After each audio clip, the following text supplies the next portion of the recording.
So hello, hi everyone, welcome back to my channel CA with Ease. In this video, I will be explaining what exactly is AMRE derivative as per Ind-AS 109 financial instruments.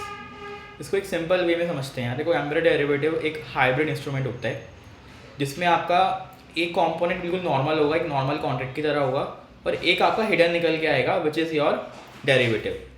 इसलिए उसको AMRE derivative बोल देते हैं. Think of it like मैं एक hypothetical example ले रहा हूँ कि मान लो ओरियो का बिस्किट है, तो बाहर से तो बिस्किट दिख रहा है बट उसके अंदर आपको क्रीम भी मिलेगी, ठीक है, एज एन एडिशनल कॉम्पोनेंट. वो अंदर वाली क्रीम है ना, उसको आप डेरिवेटिव बोलोगे. अब मैं आपको एक एग्जांपल दूंगा, उससे आपको समझ आएगा. एक और एग्जांपल लेते हैं आर्टिकलशिप. तो अगर मैं बताऊंगा मैं इंटर्नशिप कर रहा हूँ, आर्टिकलशिप कर रहा हूँ, तो लोग समझेंगे यार ट्रेनिंग ही तो है, प्रैक्टिकल एक्सपोजर ले रहा होगा और क्या कर रहा होगा. बट मेरे को पता है कि मेरे को पढ़ाई भी करनी है. जो पढ़ाई करने वाला कॉम्पोनेंट है मेरे को एक सेपरेटली बताना पड़ेगा. तो इट्स लाइक अ डेरिवेटिव, ठीक है. तो अब एक मैं एग्जांपल लेता हूँ AMRE डेरिवेटिव का. फॉर एग्जांपल मेरी कंपनी है, मैंने किसी बैंक ए से लोन लिया है 100 करोड़ रुपए का. 5 साल बाद मैं उनको पे करूँगा और हर साल मैं उनको 12% इंटरेस्ट रेट क्या है दूंगा, ठीक है. अब बैंक ने मेरे को उसमें ना एक एग्रीमेंट में एक ऑप्शन दे देगी, अगर मेरे को प्री पेमेंट करनी है लोन की, मैं 1 साल बाद कर सकता हूँ, लेकिन मेरे को 103 करोड़ रुपये देने पड़ेंगे बैंक को, ये respective of the market interest rate, ठीक है. तो ये एग्रीमेंट हुआ है बैंक और मेरे बीच में. अब देखो लोन मैंने लिया एक नॉर्मल ये नॉर्मल फाइनेंशियल क्या है, मेरी लाइबिलिटी है, नॉर्मल है, ठीक है. लोन ले लिया मैंने, कोई बहुत बड़ी बात नहीं है.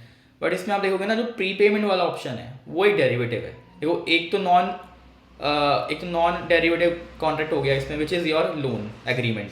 And second is pre payment वाला ऑप्शन. प्री पेमेंट वाला ऑप्शन यहाँ पे डेरिवेटिव है, इसलिए ये दोनों कॉन्ट्रैक्ट बना के एक AMRE डेरिवेटिव बन रहे हैं, राइट. अब वो डेरिवेटिव कैसे है प्री पेमेंट वाला. अब आप ये समझो, मान लो 1 साल बाद इंटरेस्ट रेट 8% हो गया, मैंने 12% पे ले रखा है, बट मैं बैंक को हर साल 12% दूंगा, बट मार्केट में 8% इंटरेस्ट रेट चल रहा है, तो मतलब मैं तो लॉस में हूँ ना. तो मैं ये सोचूंगा ना कि यार 1 साल बाद 103 करोड़ रुपये दे देता हूँ और सस्ते इंटरेस्ट रेट पे ले लेता हूँ, और उसमें भी मैं अपना नेट इम्पैक्ट निकाल लूँगा. और मान लो फ्यूचर में मेरे को लग रहा है कि इंटरेस्ट रेट गिरता ही जाएगा, तो समझ रहे हो आप, जो प्री पेमेंट वाला डिसीजन है वो डिपेंड कर रहा है मार्केट इंटरेस्ट रेट पे, कि मैं एक्सरसाइज करूंगा कि नहीं करूंगा.